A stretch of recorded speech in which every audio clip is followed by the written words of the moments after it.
안녕하세요. 작가 김시연입니다.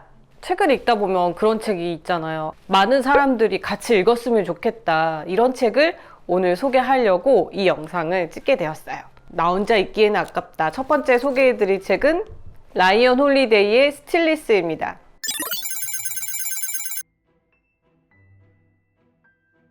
라이언 홀리데이는 여러분들께 제가 자주 소개한 적이 있어요. 이 작가의 최신작이 스틸리스인데요. 라이언 홀리데이는 지금 나이가 30대 중반 정도 됐어요. 굉장히 젊은 작가죠. 그런데 이 작가 특징이 고전을 버무리는 데 선수예요. 그 고전을 잘 버무려서 자기가 말하고자 하는 메시지를 명확하게 문장으로 담는 실력이 출중한 작가입니다. 그리고 책마다 전하고자 하는 메시지가 굉장히 분명해요. 그래서 라이언 홀리데이의 책은 읽기가 수월한 면이 있어요. 로버트 그린의 제자로 알려져 있는데 저는 개인적으로 로버트 그린보다 라이언 홀리데이를 더 좋아합니다. 스틸리스는 우리 안의 고요를 어떻게 끄집어내어 활용하는지 많은 고전과 많은 인물을 사례로 들어서 설득하고 있는 책이에요. 제가 라이언 홀리데이가 고전을 버무리는 데 선수라 그랬잖아요. 그래서 이 스틸리스라는 책에는 동서양의 고대 철학을 넘나들면서 우리의 감정과 신체를 다스리는데 도움이 될 만한 이야기가 많이 담겨 있어요. 저도 아주 흥미롭게 읽었고요. 라이언 홀리데이가 작가로 데뷔한 지 꽤 됐거든요. 계속 연구를 거듭하다가 알아낸 사실이 하나 있었어요.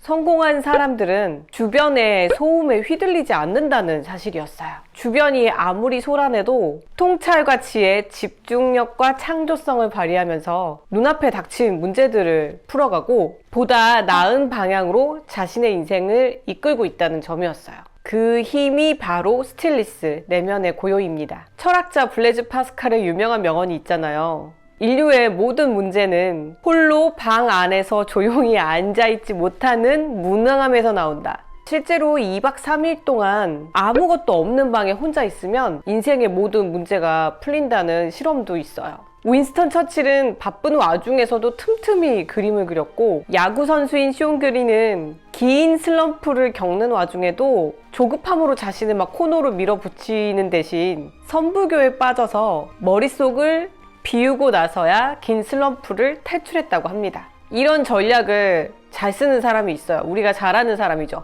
빌 게이츠예요. 빌 게이츠는 내면의 고요함의 힘을 어떻게 이용하는지 잘 아는 사람이에요.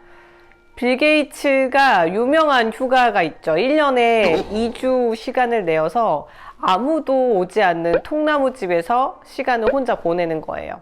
그렇게 빌 게이츠는 자기 혼자 있는 동안 현재 겪고 있는 문제들을 깊이 들여다보고 재충전을 할 시간을 가집니다. 내가 나아가야 할 방향을 재정립하게 해주는 시간은 고요한 시간 속에서 탄생하게 되거든요. 고요한 시간은 인생에서 우리의 모든 가능성을 열어주는 열쇠라고 이 책에서 설득하고 있어요.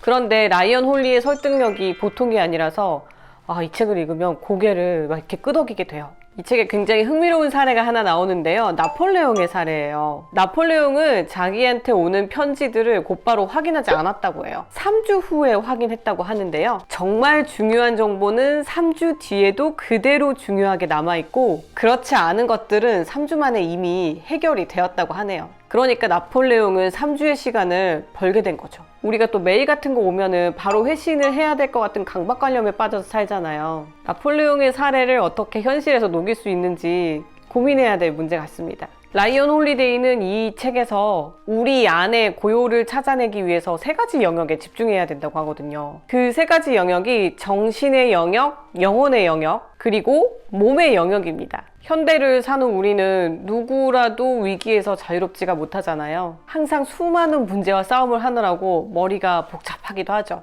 그럴 때 과연 평온한 상태로 어떻게 돌아갈 수 있는지 궁금하시다면 저는 이 책을 꼭 읽어보라고 권하고 싶어요. 이 저자 라이언 홀리데이의 말처럼 우리의 잠재력을 깨우는 단 하나의 열쇠가 고요함일까요? 다음으로 소개해드릴 책은 다라야의 지하 비밀 도서관입니다.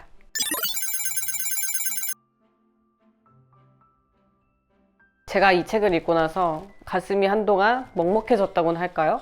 이 책은 좀 많은 사람들에게 알려졌으면 좋겠다, 이런 생각이 들었어요. 실제로 이 책이 아마존 프랑스의 인문 분야 베스트셀러였거든요. 만약 우리가 가진 모든 것이 무너졌다고 가정하고 그럴 때는 무엇이 우리 삶을 지속하게 하는지 이런 생각을 하게 한 책이었어요. 다라야의 지하 비밀 도서관은 시리아 내전에 대한 살아있는 투쟁의 역사이자 책을 통해서 자유와 비폭력, 끔찍한 내전 가운데서도 인간다운 삶을 꿈꿨던 책을 읽은 청년들의 이야기를 담고 있어요.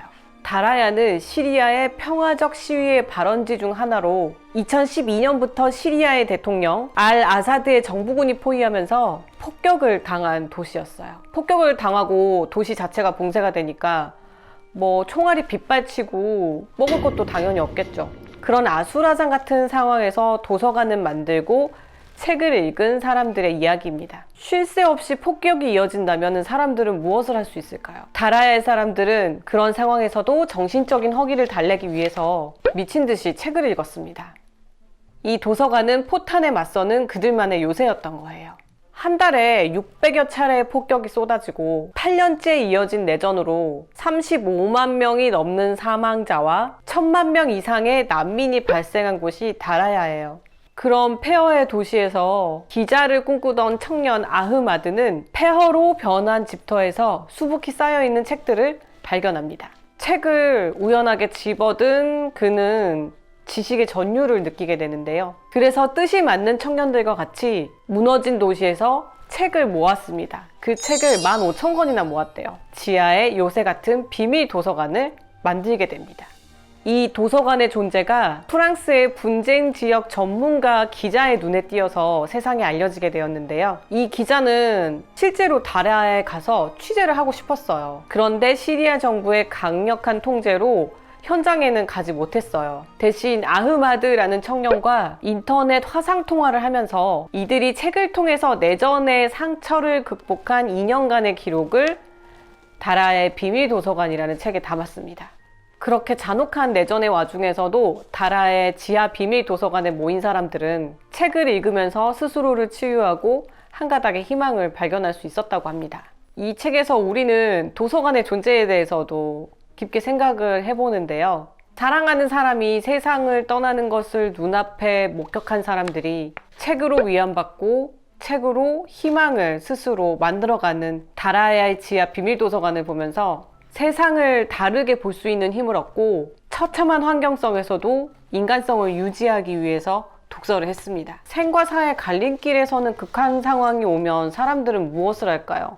그들은 지하 도서관에서 책을 읽으면서 서로를 품어주고 서로를 연대하고 더 나은 내일의 희망을 마음속으로 꿈꿨습니다. 이 책은 그렇게 두껍거나 길지 않아요.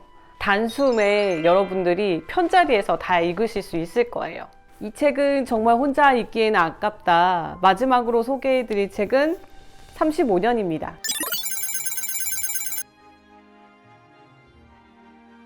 이 책은 출판사에서 저한테 보내주셨어요. 근데 보내주실 때 아무것도 원하시는 게 없다고 하시더라고요. 그래서 읽었는데 사람들에게 추천하고 싶다 이런 생각이 들었어요. 이 35년은 만화예요. 조선왕조 실록을 쓴 박시백 화백님의 작품이고요. 1910년부터 1945년까지 일제강점기의 우리나라 역사를 만화로 다루고 있어요. 이 책이 7권으로 완결이 됐는데 제가 이 책을 읽으면서 놀란 부분이 디테일이 살아있다는 거였어요. 우리가 잘 알지 못했던 여성 독립운동가부터 친일부역자까지 인물과 사건이 살아 숨쉬고 있더라고요. 그리고 연표를 통해서 각 연도별로 국내와 세계의 사건을 알기 쉽게 이해할 수 있는 점에 상당히 공을 들였더라고요. 저는 그 점이 굉장히 좋았어요. 그래서 이 35년이란 책은 세계사적 맥락으로 바라볼 수 있다는 장점이 있더라고요. 일제강점기 35년에 어떤 일이 일어난 건지 자세하고 디테일하게 알고 싶다면 저는 이 책을 꼭 읽어보시라고 권하고 싶습니다. 오늘 이렇게 여러분들과 혼자서만 읽기에는 정말 아깝다 이런 책을 같이 나눠보았는데요. 여러분이 혼자서만 읽기 아까운 책은 무엇이 있는지 궁금해요. 댓글로 달아주시면 감사하겠고요. 저는 다음에도 좋은 영상으로 돌아오겠습니다. 구독, 좋아요, 알림 설정은 제가 콘텐츠를 만드는데 큰 힘이 됩니다. 다음 영상에서 뵐게요. 안녕.